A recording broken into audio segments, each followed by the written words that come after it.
Hi folks. In talking about Newton's second law, we decided to investigate two factors that would affect, or that do affect, how fast a system accelerates. One of those factors is the net force applied to the system. All right.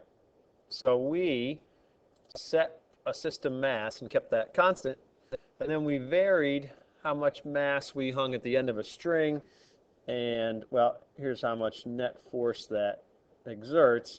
And then we measured two speeds at a known separation, and therefore we can calculate acceleration. I had Excel do it with an equation that's in this cell and all these cells.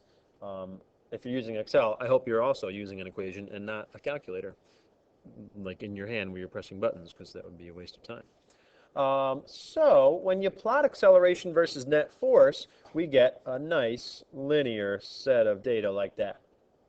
Okay, what you should do, I've already gone in and done a right click on one of these, and well, let's see, let's just get rid of that. So when I started here, right, I did add trend line.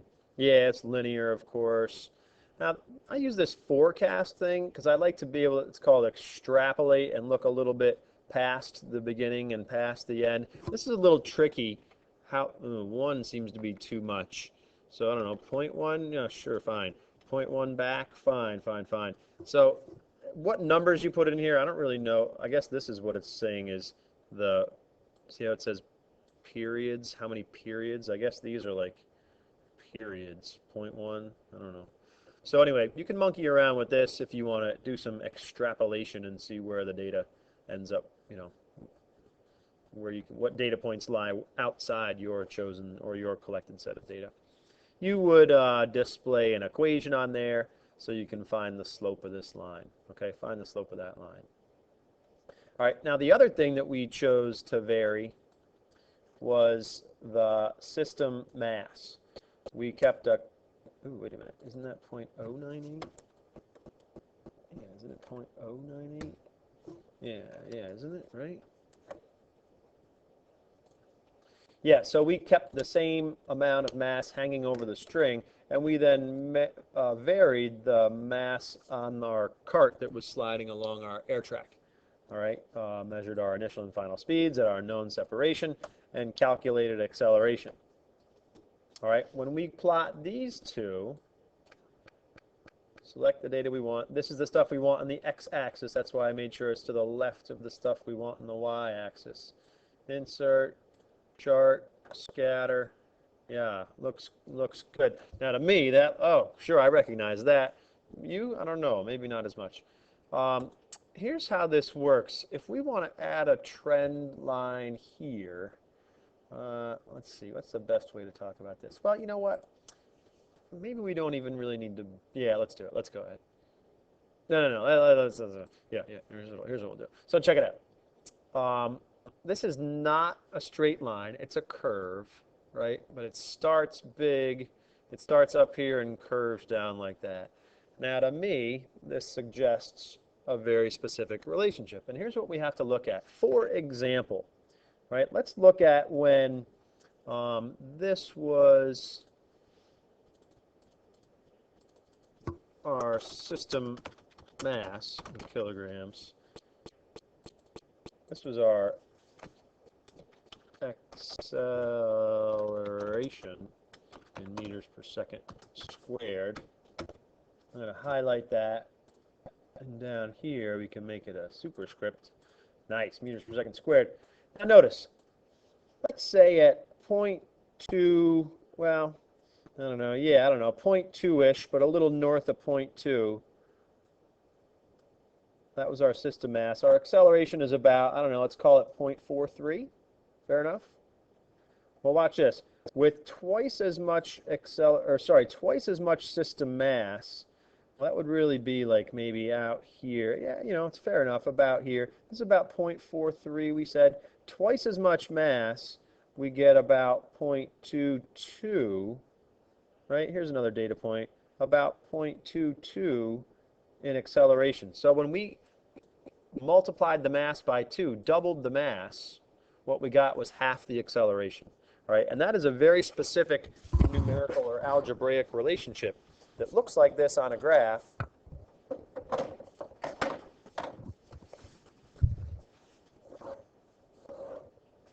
general y stuff, general x stuff, it looks like this. Here's, say, a data point.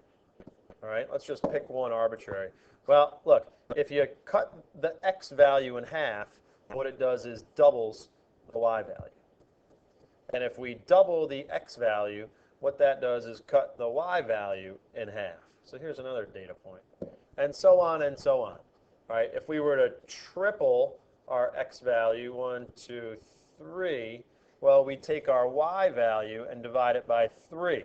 So that's like, well, you know what, maybe instead I'll just take this and cut this in half. Oh, I can't even do it. If I cut that in half again, I'd have to double this again. But what you get is this shape that looks like that. And the relationship is that y is proportional to the inverse of x. That inverse relationship says, well, you know, if x gets twice as big, well, y gets half as big. If x gets 10 times bigger, then y gets 1/10 as big. If x gets divided by 3, well, then y gets multiplied by 3. That's the nature of an inverse relationship, right? And you'll notice that that's the relationship we see, or this looks, you know, it looks like it might possibly be that, right? It's curvy like that, right? And so what you can do, if you sense that that's the relationship you're seeing, is, well, this says that the vertical stuff is inversely related to the horizontal stuff. Well, really, what it really says is the vertical stuff is directly related to not the x stuff, but the inverse of the x stuff, 1 over the x stuff. All right? So quite literally, if we made a graph of the y values versus not the plain old x values, but their inverse, 1 over the x values, what we ought to get is a straight line. Let me say that again. This says that the y stuff is inversely related. Inverse means 1 over. Inversely related to the x stuff, right? But that means that the y stuff is directly related to the inverse of the x stuff. So what I'm going to do is I'll keep this graph sort of, you know, I'll just sort of keep it in my back pocket. But what I'm interested in is, let's look at acceleration, that's our y stuff, versus not mass, but 1 over mass, because acceleration apparently is directly related to 1 over mass. So watch this. If I do 1 over mass, well, here, how about this? Let's copy, paste, and I can just do 1 over this. And the units, of course, are not kilograms anymore, but 1 over kilograms. And I just make each one of these, come on, equals, equals 1 divided by this.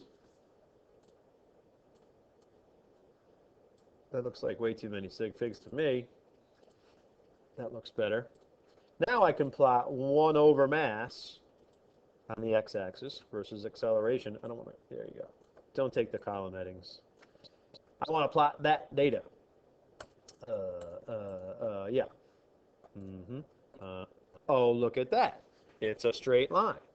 So that actually proves to us that, yep, it really is this relationship. Because when I plot, if we think this is the relationship, let me get rid of all these guys. No, just these guys. You, and all you guys. So if we think this is the way that it works, we can prove it to ourselves by saying, well, if y is apparently inversely related to x, then it ought to be that y versus 1 over x is a direct relationship. Because that says, yeah, that y is directly related to 1 over x. Right? Notice we have the actual x values here and the inverse of the x values there. All right, so that proves to us that this is indeed, I mean, when I say that, this straight line proves to us that this is actually an inverse relationship. Acceleration, acceleration, oh man, how many ways can you spell that wrong? Come on, you poopy. Anyway, acceleration versus mass is an inverse relationship, right? Because when we plot acceleration versus 1 over mass, you get that straight line. Okay, so that's your job, is make this new graph, whether that's in Excel or on graph paper if you want, of acceleration on the y-axis versus 1 over mass on the x. Right? Then you'll go through that same process. Let's add a trend line. Right? This is nice and linear. Why don't we, go forward? So now I can see that the period here is maybe 1, right? So I go backward. That was forward 1, sure, and backward 1. Great. Maybe I even go, forward a little more, backward a little more, and do some extrapolation that gives us a nice extended line of best fit. Yep, display, boop, click, click, click, click, equation on chart. You want that equation. All right, so get that equation on your graph. And of course, you'll add your axes titles, put titles and units here and here. Okay? So that's your job when I see you next. We've proven to ourselves that the relationship between acceleration and mass is inverse. Oh, you know how else we can sort of get some good evidence for that? Watch this. If I do a add trend line, the way this works best is to do a power. And I'm going to do this. Let's go forward, I don't know, 0.1 and backward 0.1. Yeah, beautiful. That's a nice classic shape of that. 0.12, how about that? 0.12. Yeah, great. Beautiful shape of that inverse relationship. Notice, it is not linear. It is not linear, right? It's this nice curve right here where if one thing, look, if we double, at a 0.1 here, we're about 0.9 here. We double that to 0.2, yep, we're about 0.45. We triple it, we should be about 0.3, exactly, right? Look, at system mass of 0.1, we're an acceleration of 0.9. If we triple that, system mass of 3, we're about an acceleration of 0.3. So we multiplied the mass by 2, we divide the acceleration, we multiply the mass by 3. That means we divide the acceleration by 3. That's the nature of the inverse relationship. All right, and the reason I put a power thing on here is because saying that y is proportional to 1 over x, that's the same thing as saying x to the negative 1, right? That's what to the negative 1 means. It means take the inverse. All right, so the best fit for this ought to be something, well, it ought to be y raised to a power that's pretty darn close to negative 1. And let's see what it is. We get format trend line. We want to display oh, look at that. We get to the negative 0.995. So that is so darn near close. I mean, within 0.5% of being a perfect inverse relationship that, you can sleep well tonight. Congratulations. You should feel really good about that. Okay? So the more important part is to have this here graph. Oh, God, what happened? Did I just delete the graph? I don't know what I did. You, just get rid of there. There you go. And what's this? See you later. You can go. You can probably go. Don't need you anymore. Yeah, so this is what we need. We need this is our acceleration versus 1 over system mass.